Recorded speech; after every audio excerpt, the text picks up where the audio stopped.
This sycamore tree just west of Druid Hill Park casts shade on a cold March day. The lampposts and the street corners and the trees and the sidewalks have become tombstones and epitaphs for family members who've lost their loved ones to the streets. By that comparison, Victoria Swift's tombstone is here on this sidewalk on Tioga Parkway. That day is every day for me. That day, March 26, 2017. It feels like March 26, 2017.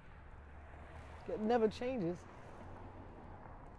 And people keep saying it's going to change, but it never changes. Victory Swift's son, Victorious, was an amateur boxer, activist, and aspiring musician.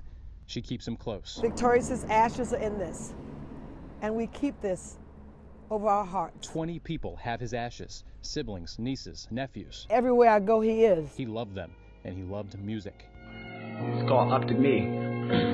The night of his death, Victorious sang about giving voice to Baltimore's murder victims. I feel my mind is eroding, I know my time isn't over.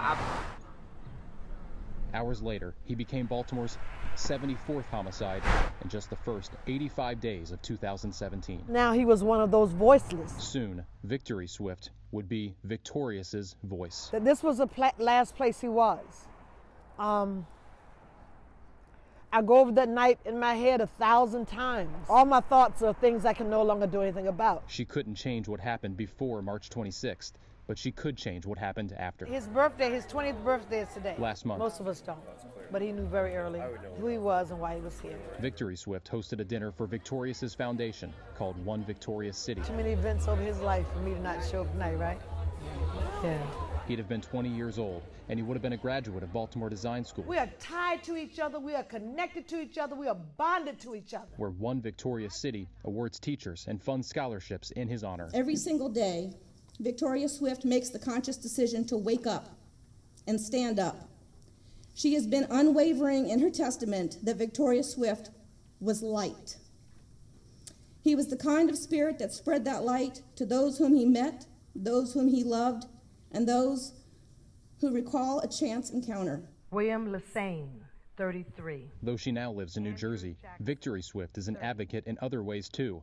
She and the foundation work to end street violence. On New Year's Day, Melvis Chisholm, 40. She read names of the previous year's homicide victims. Victorious Swift, 19. When I started reading it and I read across his name, it hit me like a knife in my chest. Victorious's name also pops up on notes, stapled to that sycamore tree near his murder scene. Oh my God. It says, December 31st, 2017.